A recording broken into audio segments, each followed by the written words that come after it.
tardes, estimados seguidores del programa. Hoy he invitado al programa a dos expertos en el tema de almacenamiento de energía, a don José López, Pepe para los amigos, y a Marco García. Muchas gracias por vuestra presencia hoy aquí. Hola, buenos días, Javier. Muchas gracias por la invitación. ¿Qué tal? Buenos días, Javier. Muchas gracias. Bueno, para acabar con la presentación, José López es ingeniero industrial por la Universidad de Sevilla. Cuenta con más de 15 años de experiencia en el área de innovación en el sector energético. Ha sido director de I+D y director de tecnología de la compañía Bengoa, muy conocida por todos nosotros, y actualmente director de tecnología e innovación de Zen Solutions. Marco García es ingeniero industrial por la Universidad Politécnica de Madrid. Somos colegas. Somos colegas. Y ha sido director de proyectos y sistemas en Schneider Electric. También hemos sido colegas. También. Siendo después director comercial de Zen Solutions y en la actualidad es socio fundador de varias sociedades que trabajan en el área de la energía. ¿Correcto?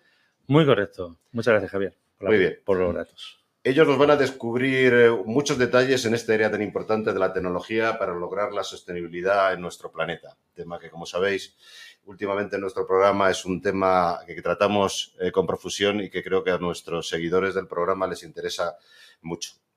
Antes de pasar al debate, me gustaría recordar algunas de las claves que justifican la necesidad de almacenar la energía que producimos y dar algunos números que justifican. Yo os invito a que me interrumpáis y que podamos explicar a nuestros oyentes, sobre todo los números pueden ser más o menos aproximados, pero sí que nos van a dar una idea de esa necesidad que hay de almacenamiento, ¿no?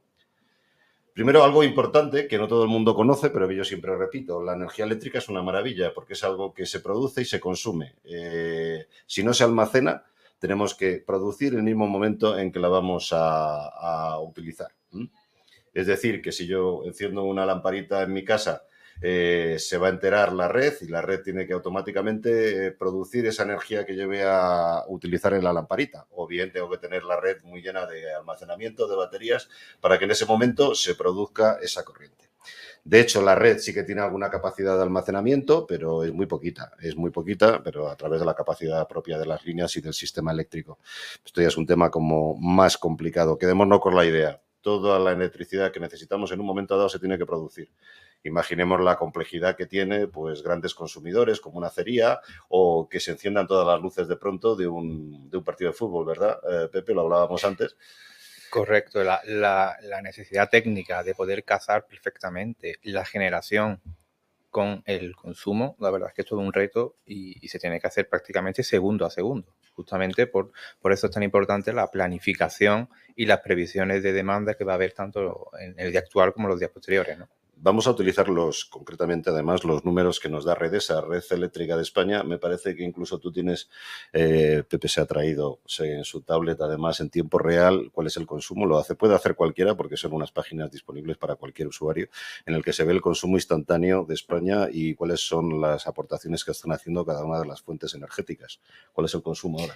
Pues mira, hoy hay una previsión de consumo de unos 32.000 megavatios en el momento punta del día. Luego veremos que hemos hecho algún cálculo con 45.000, que es el máximo histórico, pero bueno, eso es una buena media, 32.000 megavatios.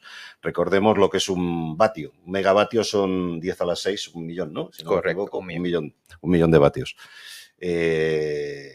Una lavadora tiene 2.000 vatios. Supongo que hay mucha gente en casa que conoce las potencias que consume, sobre todo ahora el precio que está la electricidad. Todo el mundo está aprendiendo cuánto consumen los electrodomésticos. Imaginaros las potencias eléctricas a nivel de distribución de un país como España. Es un país de 40 millones de habitantes. Es evidentemente del orden de millones. Por eso son los 32.000 megavatios. Bueno, no solamente los usuarios, toda la industria, que es una gran consumidora de energía, y todos los servicios, ¿no? Al final, esos 32.000 que en punta han llegado a ser 45.000 en otros años, pues bueno, es una señal bastante significativa del consumo que tenemos. Vale. Y vamos a hablar además del almacenamiento. El almacenamiento, además, la necesidad de almacenamiento de esa energía, pues viene de lo que estamos diciendo, ¿no? Que producimos en un momento dado, pero puede ser que haya excedentes, vamos a verlo ahora, y que haya que guardarlos para momentos en los que necesitamos esa energía porque hay un pico de demanda, ¿no? ¿Cuánto estamos produciendo de renovables? Pues bueno, vamos a ver. Hoy en día ha aumentado la producción de energía renovable de una forma impresionante. Según esta fuente, Redesa para deciros es una empresa estatal que hace la gestión de toda la red de alta tensión, que es la distribución principal. Luego están las distribuidoras que tenemos en nuestros barrios, pero Redesa al final lo que tiene es el control de todo el consumo. Tiene medidas, tiene sistemas de predicción, un montón de software detrás. Hoy en día, además, con las interconexiones, además que haya a nivel de transferencia de datos, saben exactamente las pautas de consumo que tenemos todos y van previendo la demanda y van metiendo según ese pool diario, según esa subasta de la energía que nos cuentan en la tele, que ya todos sabemos lo que es, pues van metiendo unas centrales u otras en función de la carga del día y de los precios que cada una pone, ¿no? Se encargan de interconectarlas. ¿Me equivoco? No, correcto. Ahora mismo tenemos distintas fuentes de generación, bien sea renovables o no renovables. Estamos hablando de eólica, fotovoltaica, ciclo combinado, nuclear. Existen distintas formas de generar esa energía para luego poder consumirla. Entonces, la potencia instalada, pues como podremos ir viendo los datos, va cambiando. Sobre todo ahora está creciendo muchísimo y obviamente es el objetivo de seguir creciendo en los próximos años de todas las fuentes renovables, principalmente fotovoltaica y eólica. Pues como decíamos, Redesa, que es la que nos controla los consumos, nos fijan la producción de renovables. Fijaros, en el último año, son los últimos años, he cogido el año anterior al 4 de abril, ¿vale? Podríamos coger el año 21, podríamos coger el año anterior. Hemos cogido justo el 4 de abril, que cuando preparamos este programa, hacia atrás, un añito. Entonces, nos dice que durante ese añito la producción renovable en España ha sido de un 43,5% del total que se ha producido, lo cual es impresionante, ¿vale? Fijaros que eso, si lo unimos a la nuclear, que, bueno, vamos a hacer algún programa sobre ello, pero para que sepan nuestros oyentes, la nuclear tampoco produce emisiones de efecto invernadero, pues tenemos un 43,5 más un 20,8 de nuclear. Eso quiere decir que vamos casi más de un 64% del total libre de emisiones de CO2 a la atmósfera en este país, lo cual es una cifra bastante importante. Correcto. Luego algo también reseñable es que justamente esas dos fuentes principales y sobre todo la renovable, pues obviamente depende del sol y del viento, con lo cual una de las características más importantes tiene que ser la gestionabilidad justamente de esa energía, ¿no? No solamente depender de cuándo se mueva el viento y justamente dependiendo de las fluctuaciones que tiene el propio sol, ¿no? Vamos a ver en más detalle unos números y me vas a ayudar o me vais a ayudar vosotros a ir tratando de descubrir de una forma didáctica el por qué necesitamos almacenar esa energía y cómo realmente lo que tú estás diciendo. Podemos tener mucha potencia de capacidad de producción, pero esa capacidad de producción al final no se nos va a traducir en un consumo neto, en una utilización de esas energías renovables, pues porque hay otra serie de condicionantes, como ahora veremos, ¿vale? Bueno, entre los diferentes tipos de renovables, por saber un poco cómo es el mix, ¿no? La mezcla entre unas y otras, la eólica en España, y es una de las más grandes, creo que hace poco y debemos seguir por delante incluso de Alemania, la renovable representa, la eólica, perdona, representa un 22,5% del total nacional, ¿vale? En ese año que hemos dicho, la hidráulica ha representado un 8,5%. La hidráulica es, bueno, pues las turbinas que hay en los ríos van fluyendo el agua y se aprovechan los embalses para hacer fluir el agua a través de unas turbinas que producen energía eléctrica, ¿no? La solar fotovoltaica, que todos conocemos porque hay muchos que se están poniendo placas ahora en casa, etcétera, etcétera, es de un 8,5% también del total. Y la solar térmica, que son esos hornos solares como uno que tenemos en Almería, que lo que hacen es concentrar el sol con unos espejos en un horno y que a través de sales, etcétera, etcétera, con una tecnología especial producen vapor, esa es un 1,9% del total. De esos 43 que decíamos antes, esto sumaría unos 41 y un 2,1% de otras tecnologías que son menos significativas, pero que también son experimentales en el tema de renovables. Si además descontamos las nucleares, que eran otro 22, bueno, pues nos queda un 35,7%, que lo componen con un 20,1% de la producción total los ciclos de gas, ¿vale? Los ciclos de gas también, bueno, pues son turbinas en los cuales estamos utilizando gas natural que en España nos viene de Argelia, pero sabemos todos los problemas que tienen otros países cuando lo están comprando de Rusia. Y en mucha menor medida, pues un resto de otras tecnologías que completan el 15,1% restante. Pero veamos a ver, para hacernos una idea de esa capacidad de producción y de almacenaje real, vamos a ver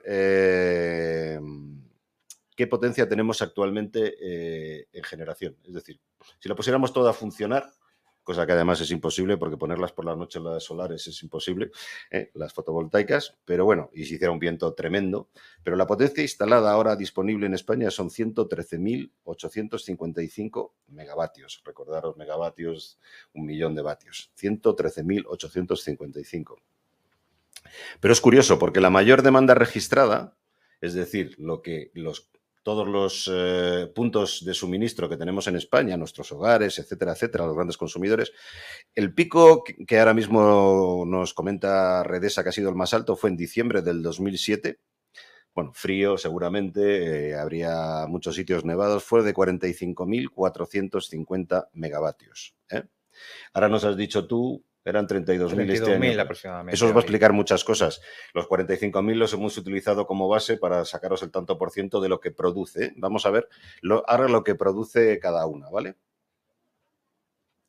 Sorprende que si cogemos ese máximo de 45.000, que insisto, fue una vez nada más, pero del total de esa potencia que estamos demandando, la generación eólica es capaz de suministrar ya un 63% de ese máximo histórico. O sea, que hoy seguramente con esos 32.000 no serían el 63. Si estuvieran todos los molinos funcionando a tope, casi podían dar un 70% de lo que consumimos en España. Impresionante. La hidráulica es capaz de dar un 37,6%, pero claro, la hidráulica luego lo veremos, depende mucho de que podamos sacar agua de los ríos además van a Portugal, tienen que además que contribuir a los regadíos, es una gestión muy complicada, ¿no? Pero la hidráulica sería un 37,6% de ese máximo y la solar fotovoltaica estaría muy cerca, podría dar un 34,2%. Claro, la solar fotovoltaica siempre tenéis que contar que la media del año, más los días que están nublados, etcétera, etcétera, ese 34,2, si estuviera funcionando al 100%, y no tuviéramos capacidad de almacenamiento, que luego lo vas a contar tú, ¿verdad, Pepe? Pues no llegaría ni a la mitad, ¿vale? De esa capacidad de dar potencia. Pero esto es lo que está instalado como tal, potencialmente, ¿vale? La solar térmica, la capacidad de producción sería de un 6,5%, mucho más pequeñito, porque no hay tantas solares térmicas como solares fotovoltaicas hoy en día, o me equivoco.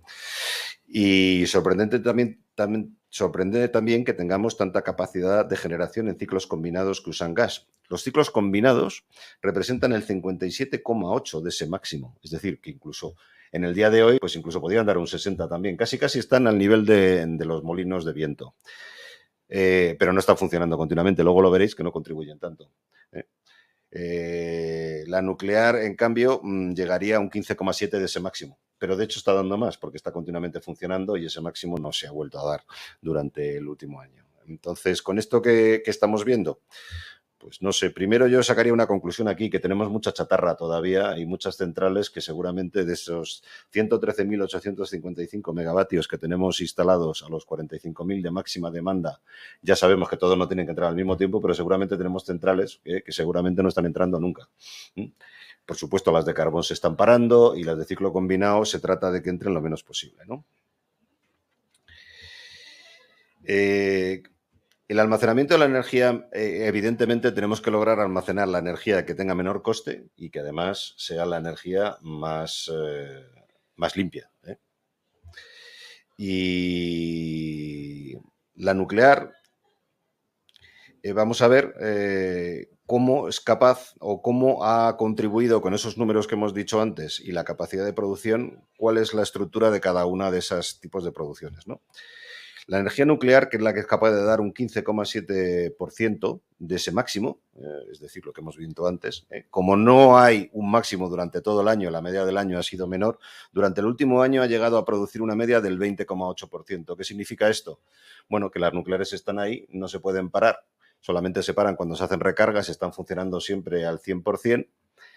No se pueden parar porque realmente si tienen que regular lo hacen nada más que en un 80% o hay que pararlas del todo, cosa además no deseable porque son centrales además que tienen un coste razonable y que no se van a parar. Por eso están dando casi el 20% que decíamos antes de energía que además no es contaminante. La eólica en España es capaz de recoger una gran cantidad de energía de viento que nos circula por la península y que además es así y sigue creciendo, pero si ahora es capaz de cubrir el 63% de ese máximo histórico, pues en el último año no ha llegado más que al 22,5%. ¿No ha llegado más que al 22,5%? Pues porque no hace viento todos los días y además porque seguramente entre las nucleares, la hidráulica, otras solares fotovoltaicas que dan todo lo que pueden siempre que hay sol, pues la eólica sabemos que hay algunas veces en que salen de la red. Hay excedente. Y además las interconexiones que tenemos con Francia y otros países que me decías tú antes, Pepe, todavía tenemos un 10% nada más con Francia, ¿no? Bueno, la recomendación que siempre ha hecho Europa, de hecho lo hizo para 2020, es que los países estuvieran interconectados aproximadamente un 10% de su capacidad con el resto de países. Ahora el nuevo objetivo que hay es que para 2030 ese 10% se convierta en un 15%. En España todavía estamos por debajo y nos queda todavía camino para llegar a ese 15% recomendado.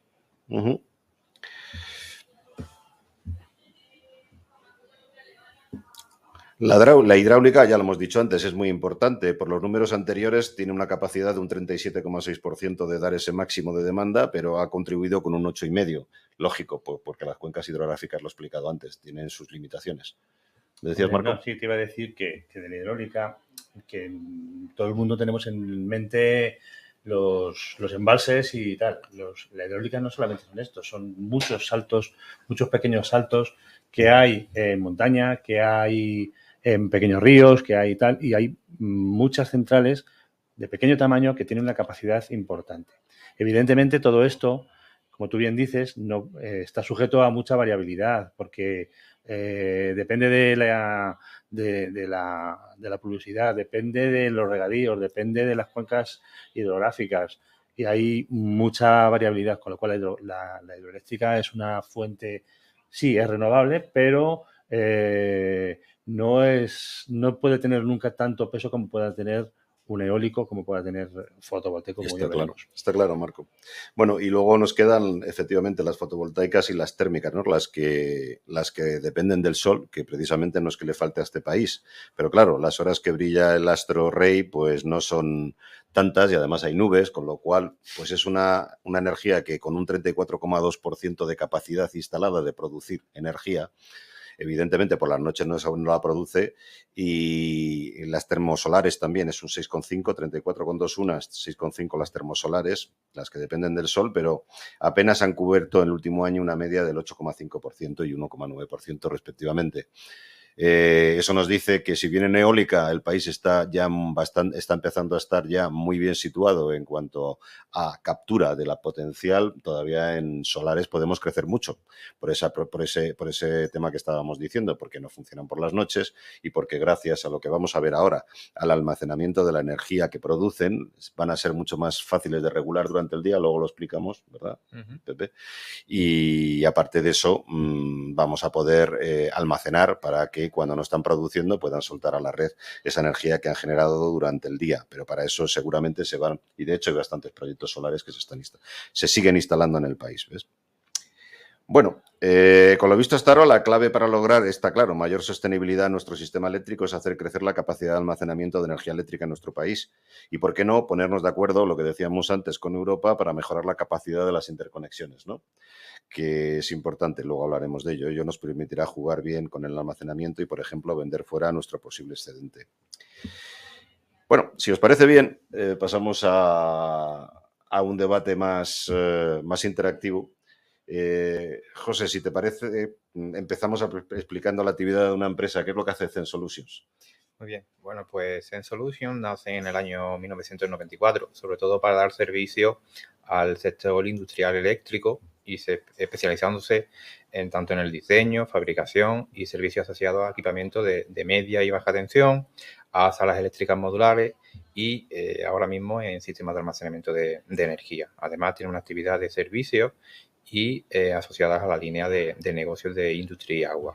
En estos momentos, pues yo creo que somos una de las empresas de referencia en España en cuanto a almacenamiento energético. Hemos suministrado ya más de 150 megavatios hora en baterías de ion litio. Estamos en ejecución otros proyectos por casi otros 400 megavatios hora. La mayoría de ellos ahora mismo está para Estados Unidos, en donde hay un mercado con una normativa un poquito más definida y donde realmente está habiendo es un sector que está creciendo muchísimo. Y bueno, la verdad es que con bastante experiencia real en el diseño, en la fabricación, en la instalación y en la gestión de esos sistemas de almacenamiento. Muy bien. Pues si os parece, centrémonos en las tecnologías que hay actualmente de una forma didáctica, por favor, para que las personas que siguen nuestro programa entiendan cómo se puede almacenar la energía eléctrica. Bueno, todos conocemos que las baterías, ¿no? Porque todos tenemos baterías de litios en el móvil, pero claro, la dimensión, me imagino, que tienen las baterías en una central, por ejemplo, fotovoltaica, para poder almacenar, pues serán muchísimo más grandes. Me imagino que hay diferentes tecnologías, etcétera. Cuéntanos un poco, Pepe, Correcto. cómo está esto. A nivel de tecnología tenemos una variedad amplísima, dependiendo sobre todo de cuánta energía queramos almacenar y durante cuánto tiempo. Tradicionalmente, el sistema básico de almacenamiento ha sido el bombeo. Es decir, al final, lo que siempre se ha hecho ha sido coger ese agua, subirlo a través de una bomba a una cota superior, almacenarla y cuando hacía falta energía, turbinarla para producir esa energía eléctrica. De hecho, el almacenamiento que ahora mismo existe en España principalmente es con estas centrales de bombeo. La tecnología ha avanzado muchísimo, sobre todo en otras áreas, en otros aspectos más físicos y químicos, y hoy por hoy las baterías, que es toda una familia amplísima de posibilidades, se está imponiendo bastante, en particular baterías de ion litio, que son prácticamente las que tenemos en nuestros móviles, las que tenemos en nuestras tablets. Lo que pasa que, como tú bien dices, en otros tamaños y en otras dimensiones. Hoy por hoy, la batería de ion litio principalmente es la que se está utilizando en estos grandes sistemas de almacenamiento, pero incluso dentro del propio litio, al final, pues hay muchas tecnologías. Depende de otros componentes como níquel manganeso, como litio fosfato. Dependiendo de la aplicación, se utiliza más una batería u otra. Por ponerte algunos datos, es decir, hace 4 o 5 años la mayor planta de almacenamiento en el mundo podía estar en 10 megavatios, 15 minutos, 20 minutos. Hoy ya se están construyendo plantas de almacenamiento con litio de 200 megavatios, 300 megavatios durante 2, 4, incluso empieza a haber ya proyectos de 8 horas en almacenamiento. Es decir, el salto tecnológico que ha habido en estos últimos años es impresionante. Eso en el litio. Pero hay otras muchas tecnologías. 300 kilovatios, te he entendido bien. 300 megavatios. Megavatios. Megavatios. Sí, sí. Pero ya lo importante no solamente es ese ¿Qué tamaño. dimensión tiene, más o menos? Pues estaríamos hablando a lo mejor de... ¿Cuántos contenedores? de varias decenas de contenedores, efectivamente, de 40 pies. Es decir, estamos hablando de una huella no muy grande, pero ya estamos hablando de sistemas importantes. ¿Y cuál es la vida útil, más o menos, de un pack de baterías de estos? Pues depende muchísimo de su utilización, pero casi todos los proyectos se están utilizando pues para... se analizan durante 10, 12, 15 años, 20 años, un poco depende de la degradación de esa batería, ese funcionamiento, ¿vale? Entonces, el litio está evolucionando mucho, pero hay otras tecnologías que también siguen evolucionando. Hay otra tecnología también bastante interesante, que son las de los supercondensadores, y es que cuando necesitamos dar velocidad de respuesta muy rápida, cuando digo muy rápida, estoy hablando de milisegundos, durante pocos periodos de tiempo, pues seguramente la opción del supercondensador tiene sentido. Incluso en la parte química existen otras baterías, que son las baterías de flujo o las baterías redox, sobre todo las de vanadio, en las que también empieza a haber ya demostradores de decenas de megavatios. O sea, aquí lo importante dentro de la tecnología es entender pues, que tenemos un abanico amplio y dependiendo de la aplicación y sobre todo dependiendo de cómo vayamos a usar esa batería o ese sistema de almacenamiento, podemos elegir una u otra. Y que es cierto que en los últimos años, sobre todo el litio, está teniendo unos precios muy competitivos que ha hecho que empiece ya a ser rentable el utilizar sobre todo esa renovable fotovoltaica o eólica con ese almacenamiento para poder gestionar mejor esa energía, ¿no? Las predicciones además continúan de que estos sistemas van a seguir ampliándose muchísimo en los próximos años. Entiendo que la digitalización es una parte importante de toda esta gestión. Hemos dicho antes que hay un gestor a nivel nacional que contra más información tiene de qué es lo que ocurre en cada interruptor del país y cuántas cargas se están poniendo en cada momento, es mejor hacer la gestión de esas conexiones entre los diferentes productores, ¿no? Correcto. También te he entendido que la parte de almacenamiento no solamente permite a una central fotovoltaica guardar energía por la noche, ¿no? Sino que lo que se está haciendo, sobre todo al principio en España, es dotarlas de más flexibilidad. Cuando viene la nube se tienen que desconectar, luego tienen que volverse a conectar y esto no le gusta al gestor de red, ¿no? Correcto. Daros cuenta que al depender de una fuente renovable que varía, se puede producir unas ciertas fluctuaciones. Tú has puesto un ejemplo muy claro, que es el caso de las nubes en la producción. Hay otros casos también en el que el operador del sistema tiene que poder controlar o saber cómo controlar justamente esas fluctuaciones en el que de repente aparecen muchos megavatios, en otro momento desaparecen muchos megavatios. Justamente las baterías lo que ayudan sobre todo es a controlar esa rampa para conectarse o desconectarse, o si hay una fluctuación muy rápida, absorberla directamente y que la red no vaya a ver ese movimiento.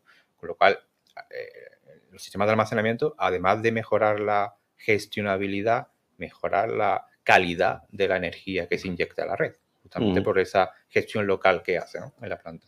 Sí, yo quería decir una cosita, que nos estamos centrando un poquito ahora en el litio, que es precisamente la tecnología que ahora mismo estamos utilizando más en el almacenamiento eléctrico, pero la energía se puede almacenar de muy diversas maneras.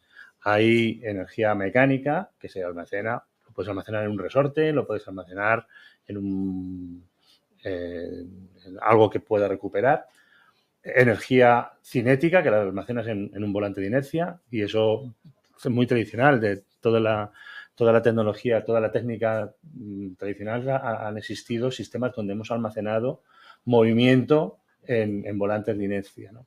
Tenemos también el almacenamiento el hidráulico, que hemos hablado antes también, de los bombeos y de cómo colocar agua a un nivel potencial mayor para poder luego turbinarla en otros momentos. Y tenemos también, por ejemplo, el hidrógeno, que también es otra tecnología donde dará mucho que hablar y va a dar, en los próximos meses, años, va a dar mucho que hablar. Entonces, aquí es importante que tengamos en cuenta que cada sistema de almacenamiento está requerido para una determinada función. No es solamente conservar la red o regular la red eléctrica. Por ejemplo, antes ha mencionado Pepe al tema de los supercondensadores. Pues los supercondensadores son muy útiles para cuando tienes que hacer conmutaciones de un tipo de red a otro tipo de red, porque te está sustentando la red durante unos segundos o durante unos minutos que te pueden dar tiempo a arrancar grupos o a arrancar, depende, para qué queramos almacenar, qué queramos hacer con ese almacenamiento, utilicemos una tecnología u otra. Evidentemente, lo más interesante y a donde va más ahora mismo el futuro es cómo podemos conservar una red eléctrica estable y con una que sea fácilmente regulable, y eso lo conseguimos con los acumuladores químicos, con el litio en estos momentos y otras tecnologías que también hay de almacenamiento químico. De hecho, Mario, yo creo que ahí la palabra clave es hibridación. No vamos a depender solo de una tecnología. Estamos hablando de utilizar y de mezclar tecnologías dependiendo lo que más nos convenga en cada caso. ¿Alguna cosa más que comentar de esta parte de las tecnologías de almacenamiento? Bueno, podemos complementar un poquito que gran parte del avance que está habiendo justamente en las baterías de ion litio es por otras aplicaciones que no son las estacionarias. Es decir, hoy por hoy tenemos baterías de ion litio en las móviles, en los tablets, pero hay otra aplicación que está creciendo muchísimo, que seguramente hablemos a posteriori, que es la del vehículo eléctrico, que al final también utiliza esas baterías para poder moverse, recargarse y utilizarse, ¿no? Perfecto. Sí. Hay un tema también que creo que es de interés para general y que a mí siempre me ha interesado mucho, es lo que se denominan las microredes, ¿no? Las microgrids en inglés, ¿no?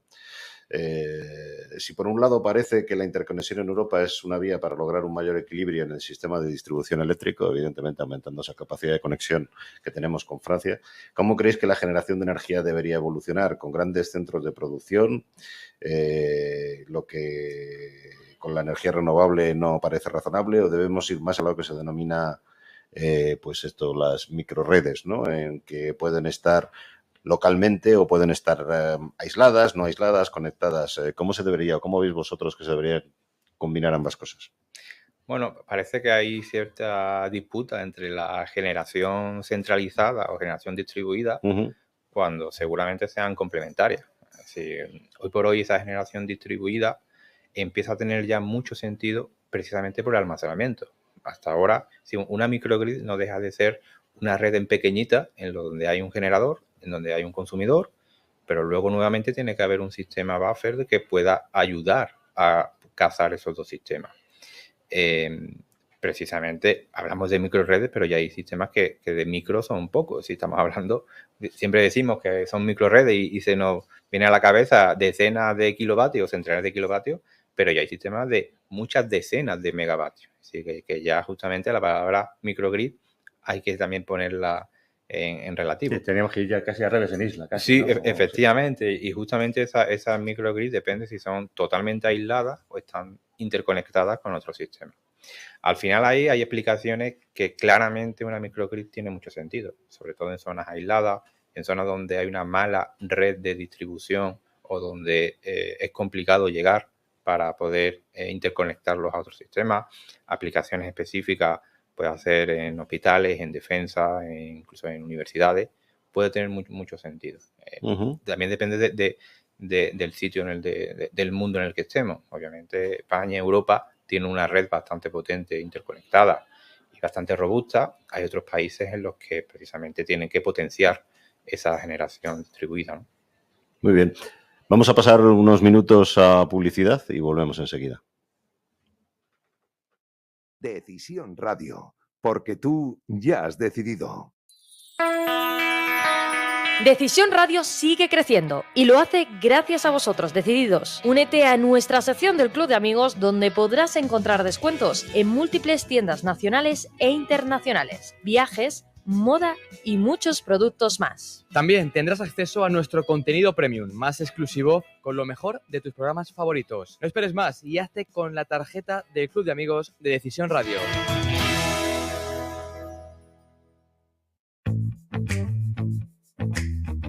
¿Cansados de que se empañen las gafas? Gafas Policía tiene la solución. Fabricamos lentes GP Pro con tecnología antibao, ideales para llevar con la mascarilla y que no se te empañen. Disponibles en modelos exclusivos para Guardia Civil, Policía Nacional, Policía Local, Legión y también con nuestra propia marca Gafas Policía. Además, somos los primeros en fabricar gafas personalizadas con la uniformidad de cada cuerpo y, sobre todo, cumplimos con todas las calidades. Además, disponemos de autorización oficial para el uso de la marca Guardia Civil. Aptas para todos los públicos. Puedes comprarlas aunque no seas policía o militar. Entra ya en gafaspolicía.com y descubre todos nuestros modelos. Cuando tus valores son claros, tomar decisiones se vuelve más fácil. Decisión Radio.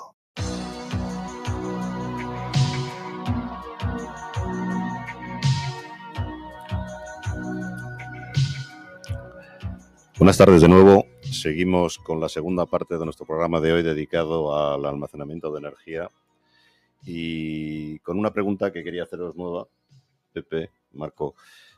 ¿Conocemos la capacidad de almacenamiento actual del sistema eléctrico nacional? ¿Podemos saber cuáles son los planes del gobierno al respecto? ¿Cuál sería lo idóneo según vuestra interpretación y conocimiento?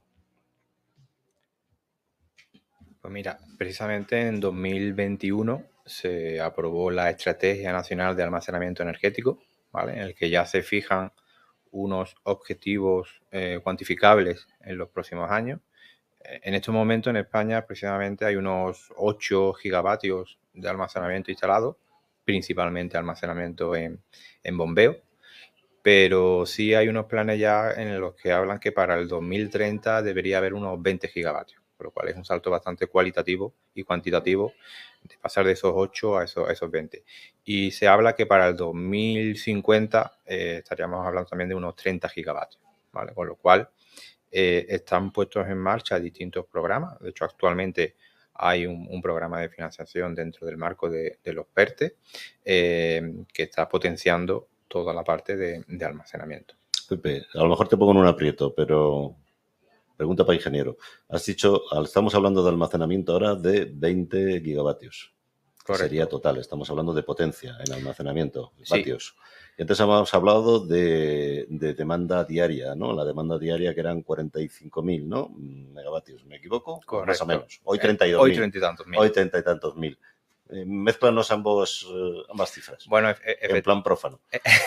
efectivamente una cosa es la potencia y otra cosa es la energía. Al Ujú. final la energía no deja de ser la potencia durante un determinado tiempo. Ujú. Entonces, esos son los planes que ahora mismo están marcados sobre potencia, pero justamente se está discutiendo mucho cuánto tiene que ser el tiempo de almacenamiento. Pero cuando hablamos de energía es gigavatios hora. Efectivamente. Cuando hablamos de potencia son solamente gigavatios. Pero tú Efectivamente. me has dicho antes gigavatios, ¿no? Efectivamente. Instalados. El Eso plan, es potencia. efectivamente. Capacidad de dar potencia en un momento dado. Correcto. ¿Por qué se habla en este caso en gigavatios? Pues porque principalmente depende de ese bombeo, ¿vale? Entonces, cuando hablamos en nuestros sistemas de almacenamiento, ya lo habitual es hablar en gigavatios hora. Ujú. ¿Sí? Tengo esta potencia durante 2 horas, 4 horas, 8 horas. ¿La cifra que me has dado antes era gigavatios hora? O... Gigavatios. Es decir, los planes que se han definido ahora mismo en esta primera versión están basados en gigavatios.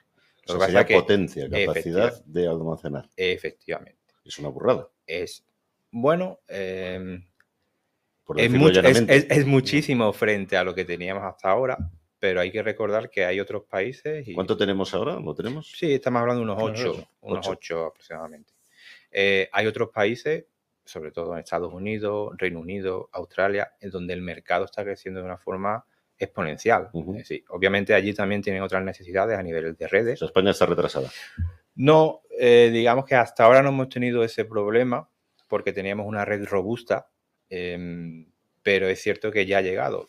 De hecho, nosotros desde SEN estamos participando en varios proyectos a nivel de utility en España, donde ya se están instalando las primeras sistemas de megavatios y megavatios horas, que en los próximos años se ampliará. Esos 8 gigavatios que tenemos ahora, que tú decías, incluyen capacidad de almacenamiento...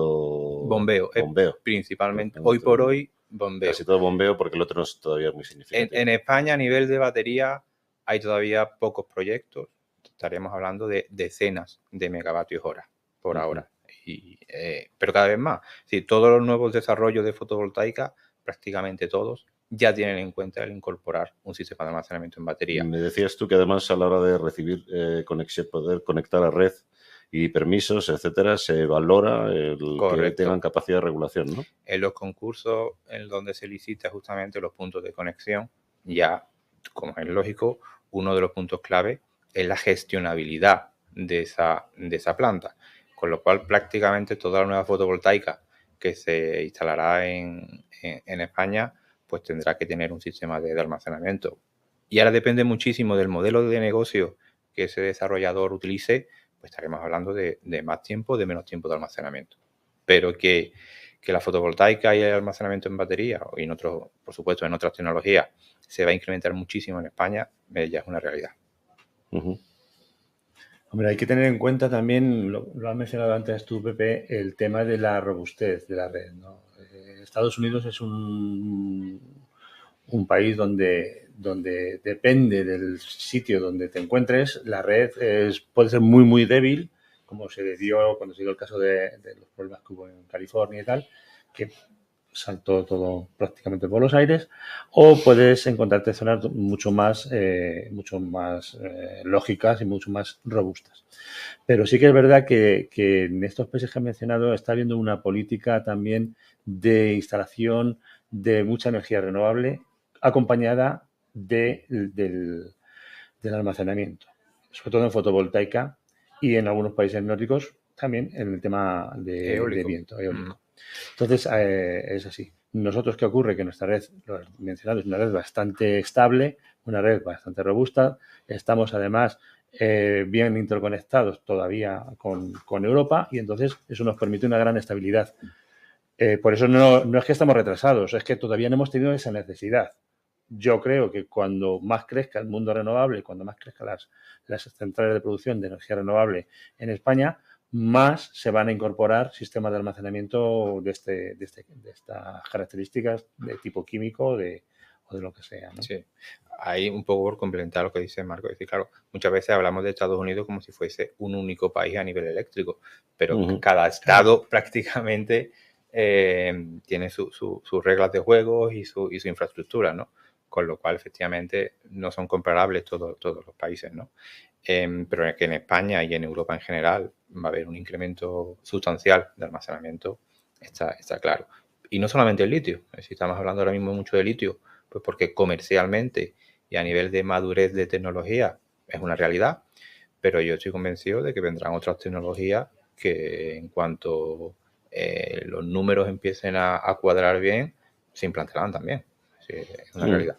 Bueno, además entiendo que si España es menos isla y hay mayor interconexión, creo que la apuesta correcta de España con una capacidad seguramente de producción renovable muy alta por la cantidad de cuencas hidrográficas que tenemos y al mismo tiempo por la cantidad de sol y viento que tenemos, pues lo lógico, lo comentábamos antes, Pepe y Marco, yo creo que sería importante que España, que ya está invirtiendo, pasamos también otro programa ayer sobre el hidrógeno, que ya está invirtiendo un montón de dinero para ser un hub en el mundo del hidrógeno, pues se convierta también en uno de los grandes suministradores de energía renovable para Europa, ¿no? Y esa sería la estrategia, ¿no?, que deberíamos de seguir. Entiendo que el gobierno también quiere ir por ahí, ¿no? Sí, ya te digo, de hecho el programa actual que hay dentro del PERTE se llama PERTE Renovable, Hidrógeno y Almacenamiento. Sí, está todo entrelazado. Y ahí también es importante comentar que hasta ahora en el mundo hablábamos de sistema eléctrico, hablábamos de sistema gasista, hablábamos de sistema térmico.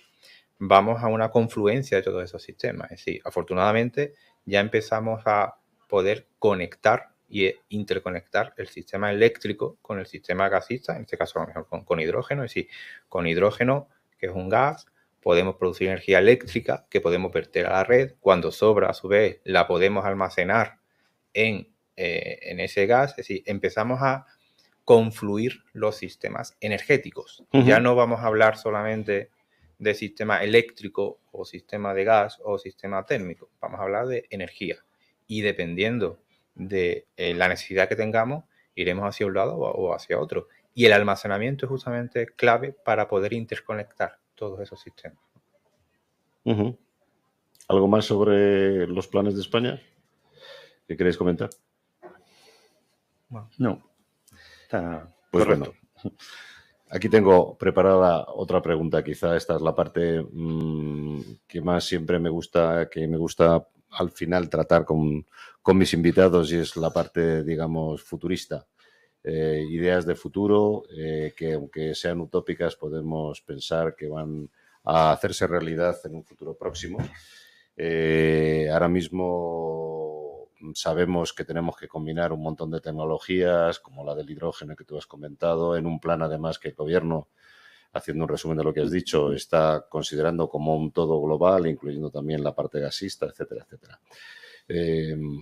Ahora mismo también hay una parte importante, que es la parte de los tejados privados. Hay mucha gente que además está instalando en su propia casa paneles solares que están interactuando con la red, porque ya no solamente lo están consumiendo ellos, sino que el excedente que están produciendo está pasando a la red. No sé si podríamos pensar en un mundo todavía mucho más interconectado y que además no solamente ya los hogares, que podrían tener incluso baterías. Me comentabas tú antes que ya existe regulación para lo mismo. Ya no solamente es lo que produzco durante el día, sino que además podría almacenar. Sí, también los coches, ¿no? Los vehículos, que evidentemente hoy veíamos en un programa de movilidad que hice yo mismo, veíamos que evidentemente ahora mismo no hay capacidad de producción eléctrica para sustituir todos los vehículos del mundo que funcionan con hidrocarburos. Pero imaginemos que los vehículos además forman parte del sistema, que cuando se conectan no solamente absorben energía para cargar sus baterías, sino que también sus baterías sirven para dar energía a la red. ¿Todo esto lo veis factible en un futuro próximo? ¿Es ciencia ficción o...? Bueno, pues ya de ciencia ficción va teniendo poco. Efectivamente vamos a un mundo más eléctrico y más digitalizado. Eso es una realidad. Y hay un cambio de tendencia, sobre todo a nivel de usuario. Hasta ahora el usuario o era consumidor o era generador. En ese futuro muy próximo que comentas tú, seremos las dos cosas. ¿Sí? A veces consumiremos de la red y otras veces cederemos a la red. Bien sea en nuestra parte doméstica, como tú has dicho, o bien sea a través de nuestro vehículo. Con lo cual, a nivel técnico, yo creo que ya no existe un reto para la producción de energía, sino para la gestión de la energía. Yo creo que esa también es una palabra bastante importante, porque el tener de forma distribuida microgeneraciones, hablando de tu casa, del vehículo, de una industria, el poder interconectar todo eso, técnicamente ya se está haciendo, y seguramente aquí podríamos conectar con todo lo que es el Big Data y todo lo que es el análisis masivo de todos esos consumos y generaciones. Técnicamente es factible, ya está siendo factible.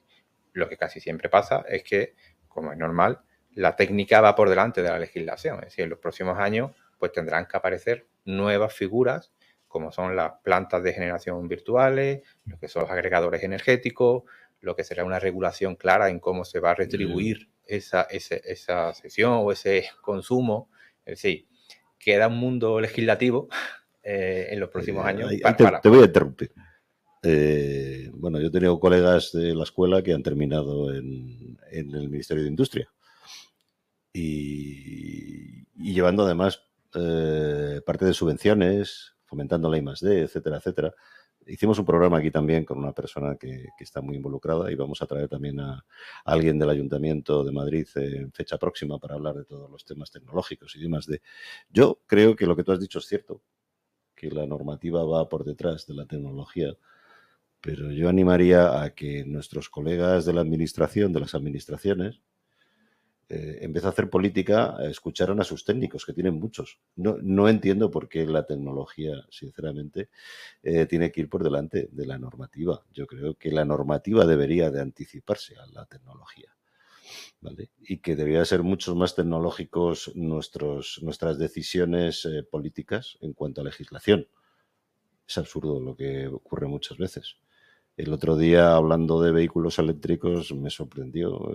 Estuve leyendo un estudio de Inglaterra, de unos consultores, porque claro, el tema de las baterías de los coches es un problema, el tema de las pruebas que hay que hacer, la homologación de las baterías. Claro, la batería es el elemento, más luego el ensamblaje, o no sé cómo lo llaman, el assembly, y luego el pack, ¿no? Que es el que tiene la forma del coche donde se coloca y cabe, etcétera, etcétera, ¿no? El battery pack.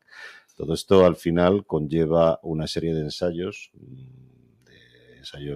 de choque, de aceleraciones, que además pesan mucho. No hay sitios para hacer estas pruebas, hay pocos, porque salvo las nucleares no hay equipos tan grandes que haya que hacer pruebas de aceleración significativas. Las cámaras de envejecimiento también. Bueno, lo que venía a decir este estudio es que realmente estábamos en mantillas en Europa a la hora de capacidad de hacer estos ensayos de baterías, lo cual, bueno, eso está mal, porque deberíamos haber hecho el trabajo antes, sobre todo porque además, evidentemente, los fabricantes de baterías, que era el 80%, el 80 y tantos, es Corea, India, China, sí que lo están haciendo. Aquí existe normativa, existe una norma UNE que también estoy mirando que existe, pero los gobiernos todavía no han hecho una normativa de cómo se deben de hacer estas pruebas, y me sorprendió ver que el único país que lo tenía bien elaborado desde el punto de vista legislativo, por la cuenta que le trae además, era China. Fíjate, curioso, ¿eh? Que tenía una legislación al respecto de cómo hacer las pruebas de ensayos de baterías, ¿no? Yo creo que el tema de la legislación debería de ir mucho más avanzado. Perdona que te haya interrumpido, pero no quería perder la oportunidad de insistir sobre esto, a ver si me escucha alguien de la administración, y en vez de poner a tanto político de director, subdirector e incluso de funcionario avanzado, efectivamente, pues escuchan a los técnicos, porque yo creo que no es tan difícil, ¿no? Bueno, seguro que si a ti te llevan a un ministerio, lo dices eso actualmente, podrías ayudar a hacer perfectamente una normativa ad hoc que acelere mucho lo que es la implantación de todos estos sistemas, ¿no? Bueno, yo como tú dices, hay muchos técnicos muy bien preparados, pero en cierta parte hay cierta lógica de que la normativa vaya un poquito después, porque las opciones son tan amplias y tan variadas, pues hasta que no se tienen claro del todo cuáles son los modelos de negocio, cuáles son los ingresos, cómo son las retribuciones, cómo son las degradaciones. Sí, el problema es cuando uno hace de embudo del otro, ¿no? Es decir, entonces la cuestión es que debe de ampliarse Ujú. o de evolucionarse de una forma en paralelo, ¿no? Bueno, hasta ahí te lo acepto. Yo creo que de todas formas hay un descuelgue importante. Aparte que te digo otra cosa, tú lo sabes porque eres técnico. Las tecnologías muchas veces fracasan por inviabilidad de otro tipo. A veces es económica, a veces es política, a veces es geopolítica, porque este material que necesitamos no lo tenemos en nuestra zona o no lo tienen nuestros enemigos. Lo estamos viendo ahora, ¿no? Con el problema del gas. Entonces, ¿qué quieres que te diga? Creo que es importante que los técnicos vayan bien guiados por la administración. Y que, bueno, siempre pongo el mismo ejemplo. Mira, la NASA lo hizo muy bien. Querían llegar a la Luna y montaron una fuente de ideas a nivel de Estados Unidos que lograron un montón de desarrollos. Por ejemplo, las pilas de combustible que se van a utilizar en hidrógeno, les pegaron un gran empuje, y otra serie de tecnologías. Bueno, yo creo que las pilas de litio seguramente también se empezaron a desarrollar en aquella época, ¿no? Yo creo que las administraciones tienen que hacer una labor muy importante con el tema de investigación y desarrollo y no preguntar solamente a las empresas qué quieren hacer, pero bueno.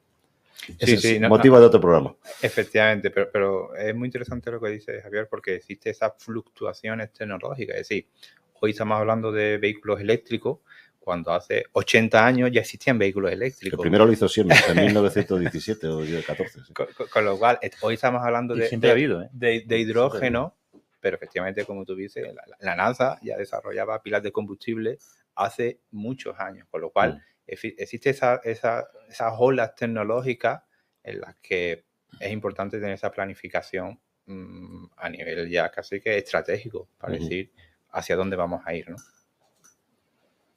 Yo deciros, volviendo al punto que estabas comentando antes de la legislación y cómo hacer una normativa que sea adecuada para poder desarrollar este futuro más o menos cercano, más o menos lejano que estamos pintando, hay que decir que el futuro está aquí ya, porque es que el vehículo eléctrico es una realidad. El vehículo eléctrico, antes lo hemos comentado, es casi imposible que todos sustituyamos nuestros vehículos diésel y nuestros vehículos de gasolina o de combustión interna por vehículos diésel, por vehículos eléctricos, perdón. El tema del transporte es un monstruo. El transporte por carretera y el transporte ferroviario incluso requiere motores que sean eficientes y que sean baratos para poder realizar esto. Entonces, todo esto, imaginemos camiones con baterías de litio. Los camiones deberían llevar muchas baterías, porque para poder arrastrar todo este tonelaje que ellos arrastran, pues entonces esa red que estamos creando de baterías, pues también hay que regularlas, porque eso hay que cargarlo, hay que conectarse a la red general para poder hacer sus ciclos de carga. Eso hay que gestionarlo. O sea, realmente se nos genera además un problema adicional, que es cómo interfiere todo esto en las redes eléctricas de todos los países al introducir estos elementos que son distorsionadores del consumo y de la generación. Ahora mismo estamos acostumbrados todos a las curvas de demanda con horas valle, con horas pico y tal, que está inundando. Ya todas las señoras y señores que tienen lavadoras en casa saben que tienen que ponerlo en hora valle, ¿no? Y cosas de estas. Pues ya eso, con las baterías de los vehículos eléctricos y tal, puede llegar a cambiar totalmente y no encontrarnos ni con horas valle ni con horas pico, sino con horas brutalmente distorsionadas. O sea, bueno, estamos en un mundo, desde mi punto de vista, apasionante, porque está en pleno cambio, claro, ya no solamente a nivel de tecnología, sino a nivel de usuario final, a nivel que nos va a afectar en nuestro día a día. Pues muchas gracias, Pepe, muchas gracias, Marco. Me avisan de que hemos cumplido ya con nuestro tiempo. Pues nada. Y para mí ha sido un placer escucharos, traeros al programa. Espero que nuestros seguidores hayan comprendido la maravilla que significa o que hay detrás tecnológicamente de encender una bombilla en casa o de poner la lavadora, que en ese momento hay algún sitio donde se está produciendo esa energía que yo voy a consumir y que hayan entendido también que todos esos excedentes que pueda haber de energía en un futuro renovable, no tenemos más remedio que contar con el almacenamiento necesario para que podamos ser más eficientes, para que podamos tener todavía mucha más energía fotovoltaica que por las noches no produce y que nuestro sistema todavía sea más robusto. Pero no nos olvidemos, algunos todavía hemos vivido épocas en que se iba la luz con frecuencia y algunos teníamos hasta velas en casa. Y hoy en día la luz ya es que no se va nunca, gracias a la interconexión de la red y a los sistemas de control digital que hay y las interconexiones. Así que muchas gracias de nuevo por haber estado aquí y hasta la próxima semana. Muy bien, muchas gracias.